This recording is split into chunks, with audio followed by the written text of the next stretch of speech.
Hello, Tori here. How are you feeling today? I've been scrolling through Pinterest as one does, and I stumbled upon this amazing photo, and I thought to myself, this could be really cool and easy to animate. So that's what we are doing today. Feel free to follow along. The link to the photo is in the description box. By the way, I have boards on Pinterest with cool photos and references, so just saying, if you want to follow me there too. I tried to also find the source of this photo, but it seems like it's been reposted a lot of times, and I honestly don't know who took it.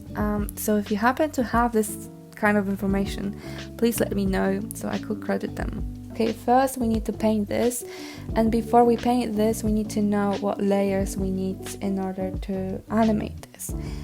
So if I'm using a reference, I like to just mark the parts that should be separated. Here we definitely need the background, which is the sky. The train obviously needs to be on another layer, but the train is actually going to be more complicated because we will have to elongate it, and yeah, that's for later.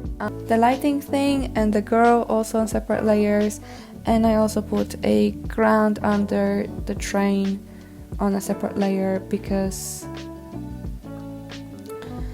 we need the train to be behind the pole. But I guess now looking at this, I guess you could just merge the ground with the background because the scene is pretty static. Anyway, here for better visualization are the layers. I took a selection tool and traced over the specific parts very lazily. You can do it however you want again, honestly. You can try to get it as close to the reference or just take inspiration from it. To be honest, you can even replace the train with space train and make the girl an alien, all depending on what you're going for. I'm doing the more like a painting study, I guess, because I'm pretty close to the reference, but I am, painting loosely just for the sake of demonstration here, and also because this photo is sick, so I kind of want to paint it as it is. Yeah, but just keep in mind what kind of layers you will be needing later. And now, honestly, it's just time for painting. Leave the train and the girl for the end because they're going to be moving, so we need to prepare them in a specific way. I actually enjoyed painting the pole way too much. Painting architecture is just one of my favorite things. But yeah, you need patience for that, a lot of patience. And as you can see, I kept the background very simple, because you don't see it behind the train. So don't waste time on things that won't be visible, I guess. I mean, do whatever you want, but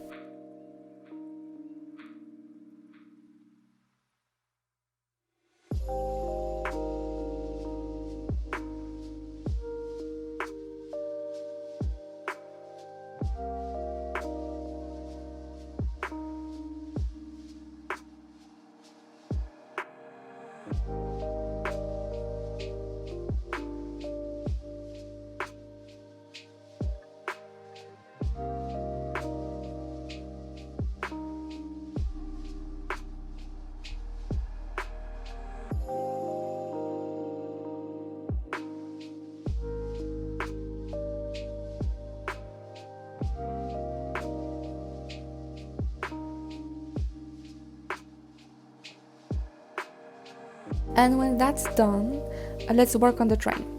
First, what the hell does the train look like? Because I don't know, so I googled that. So now when you have this information, you want to duplicate the train to a new file. I name it train offset because we're going to prepare literally a train offset, if that makes sense to you. But what that means is that we need both edges of that layer to be kind of the same, so when we move the train and we loop it in a way, it's going to move smoothly without any jumps or disturbance. And what that means to you right now is to just make some guidelines to know where exactly the windows are and where exactly the train ends on top and the bottom, and don't make some specific objects on the edges, just so you can merge them better later on. This is really hard to explain, but I hope the visual side of this will help you. And now once you have your train done, you want to merge the layers. First duplicate them and keep the original layers in a group folder just in case something happens and you need to go back in there. So duplicate that, and you want to have 2 identical layers of the train. And then you want to move the left and the right edge to meet in the middle of the canvas. I hope you understand through this visualization. I just realized this is really hard to explain. I don't really know if it makes sense. Anyway, Photoshop will automatically snap the layers to the center, and now you just need to paint over it and make it look seamless, you know? And yeah, so that's the kind of layer we need. And now you can take that layer to the original painting and to see if the colors are matching, if it's looking alright. But we will export the train from that offset layer we created, not from the painting file. About the girl, I have the skirt and the hair on separate layers. That's the only thing there is to say, to be honest.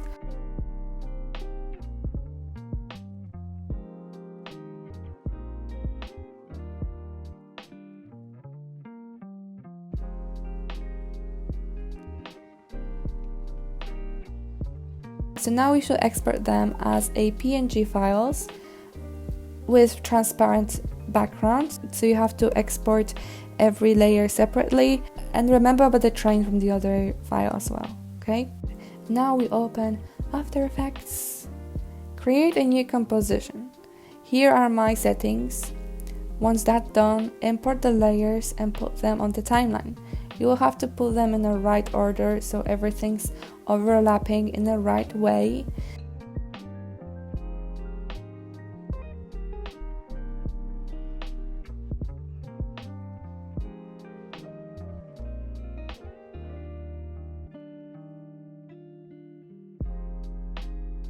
My layers are bigger than the composition settings, so if that's the case for you as well, select all the layers in the timeline and press S for scale. Then without deselecting, bring the scale down.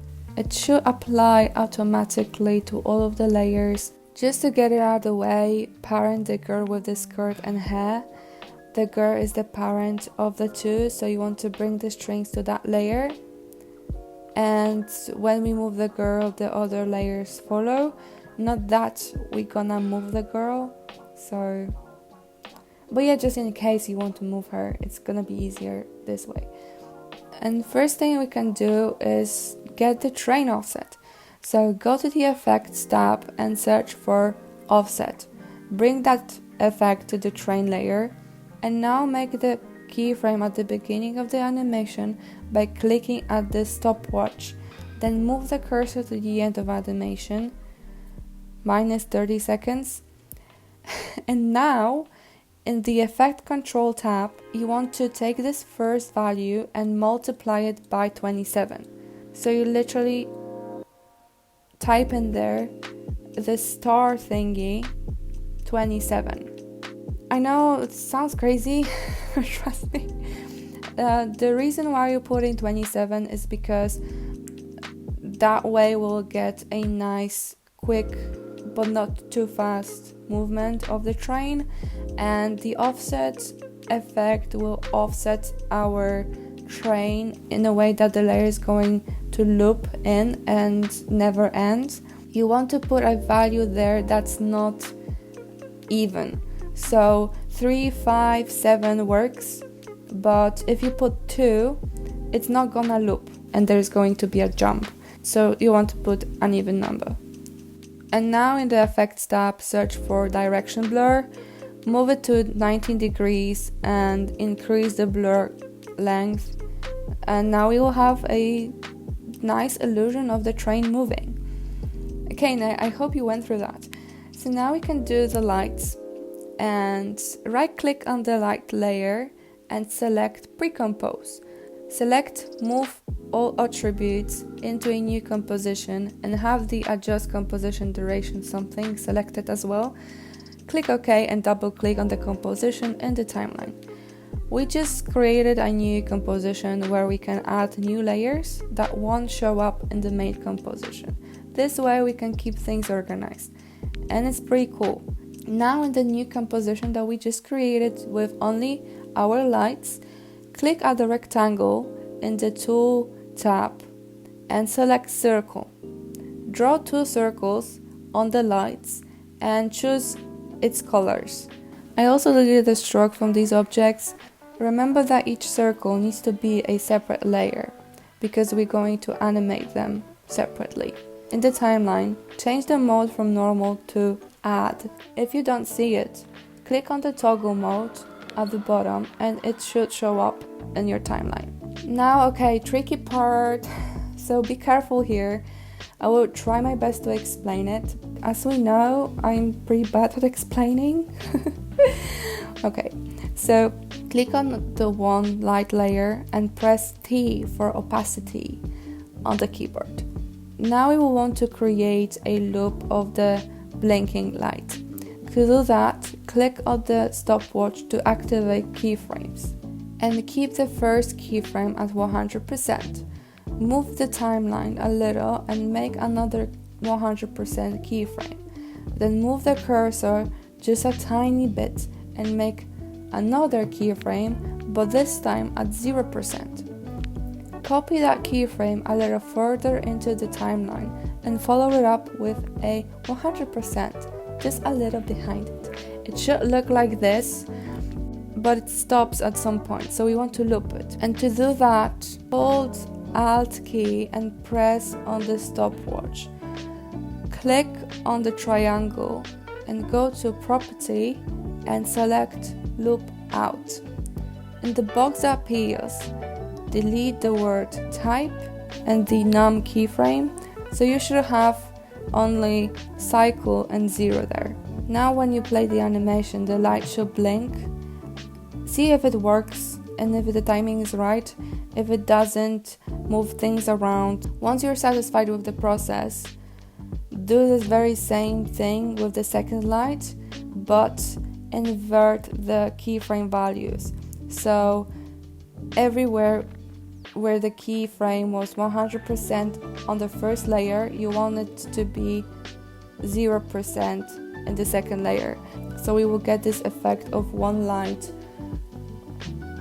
switching on while the other one is switching off. Put the same code in the timeline as well. Remember as well that the keyframes of the 2 layers need to align, and you want to probably zoom in on the timeline to check if it's done properly.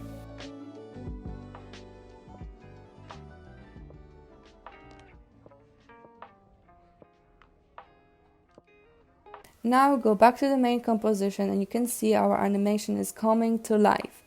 Only the last bits are left. So now let's move the skirt.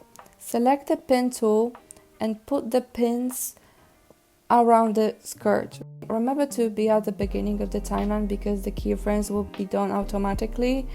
You want to have 4 pins for the parts of the skirt that don't move and 1 pin for the piece of skirt that's gonna move. And that's the pin that we're gonna animate. The 4 first pins we don't move at all.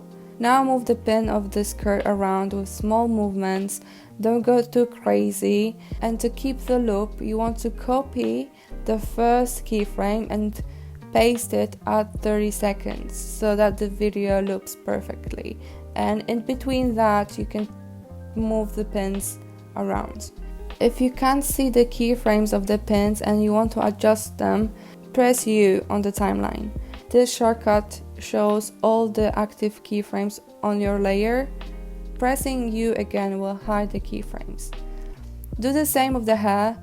Here I'm putting the 4 pins on her head that I'm not going to move and 1 pin for every hair string. It depends how you painted it. I recommend using as little pins as possible because they are quite difficult to manage if there is a lot of them. And again, I copied the first keyframes to the end of the animation to make the loop going.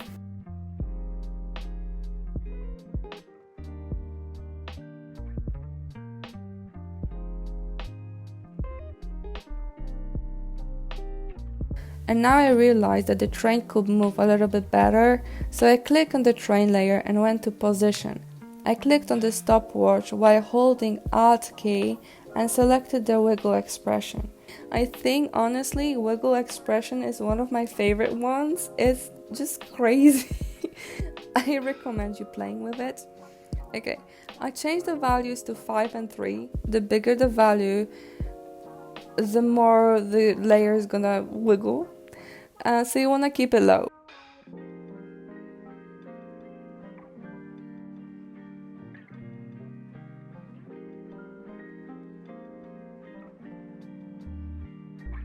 And for the final touch, I added some dust video, which I set to an overlay mode. I will link in the description box where you can find it, but honestly, just if you search in Google or YouTube dust free effect, you will be able to find videos of that kind and just pick whatever you want, really. And now we got to the end, so we have to render it. Go to File, Export. I'm adding to the render queue. You can also use Media Encoder, whichever you prefer. I'm just going to do it within After Effects. I changed the file format to QuickTime, and here are my other settings. Click Render, and that's the finished animation. There you go. How did you do? I enjoyed making it. Please, if you made one as well, tag me on Instagram or TikTok and show me, or right here in the comments. I hope it was easy to follow, because it was for sure hard to explain. I mean, at least with trying to describe what I'm doing. Anyway, thank you so much for watching. I'm posting videos every Saturday about painting and animation, so if you like this video, subscribe and click on the notification bell to know when I post. Okay, that's it. Have an amazing day, and I will see you next week. Bye bye.